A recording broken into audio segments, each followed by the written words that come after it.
Saul era filho de Quis, um benjamita, que a que tudo indica, não era de uma família pobre, mas sim ilustre. Segundo as escrituras, Saul era jovem, belo e notável, conforme diz o texto de 1 Samuel, capítulo 9, do verso 1 ao 2. E havia um homem de Benjamim cujo nome era Quis, filho de Abiel, filho de Zeror, filho de Becorate, filho de Afia, filho de um homem de Benjamim, homem poderoso.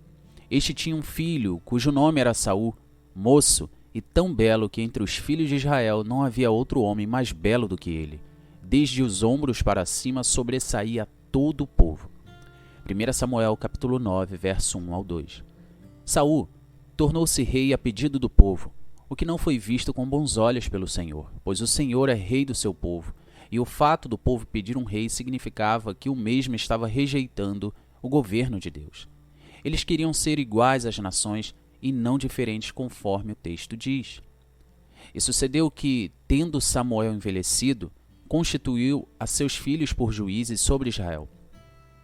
E o nome do seu filho primogênito era Joel, e o nome do seu segundo, Abia, e foram juízes em Berseba. Porém seus filhos não andaram pelos caminhos dele, antes se inclinaram à avareza, e aceitaram suborno, e perverteram o direito. Então todos os anciãos de Israel se congregaram e vieram a Samuel, a Ramá, e disseram-lhe: Eis que já estás velho, os teus filhos não andam pelos teus caminhos. Constitui-nos, pois, agora um rei sobre nós, para que ele nos julgue, como tem todas as nações. Porém, esta palavra pareceu mal aos olhos de Samuel, quando disseram: Dá-nos um rei, para que nos julgue. E Samuel orou ao Senhor. 1 Samuel, capítulo 8, verso 1 ao 6. A partir daí, Saul é ungido rei de Israel pelo profeta Samuel e entra na história do seu povo como o primeiro rei. A princípio, ele vai muito bem obedecendo a Deus. Porém, não demora muito para que Saul desobedeça a Deus, rejeitando o seu governo e tornando-se senhor de si mesmo. Mas é claro que Deus o rejeitaria como rei e prepararia outro para ocupar o seu lugar, segundo o texto de 1 Samuel, capítulo 13, verso 13. Então disse Samuel a Saul: Procedeste neciamente, e não guardaste o mandamento que o Senhor teu Deus te ordenou, porque agora o Senhor teria confirmado o teu reino sobre Israel para sempre. Porém, agora não subsistirá o teu reino. Já tem buscado o Senhor para si um homem segundo o seu coração, e já lhe tem ordenado o Senhor que seja capitão sobre o seu povo, porquanto não guardaste o que o Senhor te ordenou. 1 Samuel capítulo 13, verso 13 ao 14. Mas e então? Seria o pecado de Saul tão grave assim para que o Senhor rejeitasse e escolhesse outro para ocupar o seu lugar? Pode ter parecido pouco, mas a desobediência de um rei em relação a Deus, caso não fosse punida com rigor, poderia levar o povo a desobedecer a Deus também.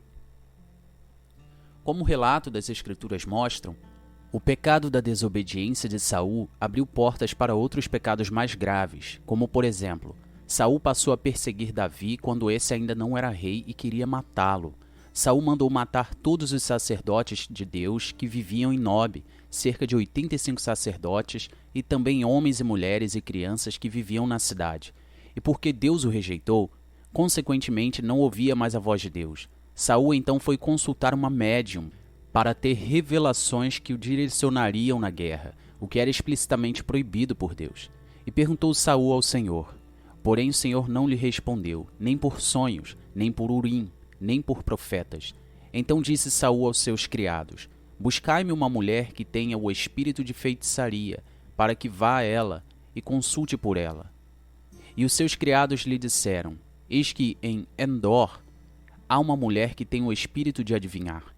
E Saul se disfarçou, e vestiu outras roupas, e foi ele com 2 homens. E de noite chegaram a mulher, e disse: Peço-te que me adivinhes pelo espírito de feitiçaria, e me faças subir a quem eu te disser.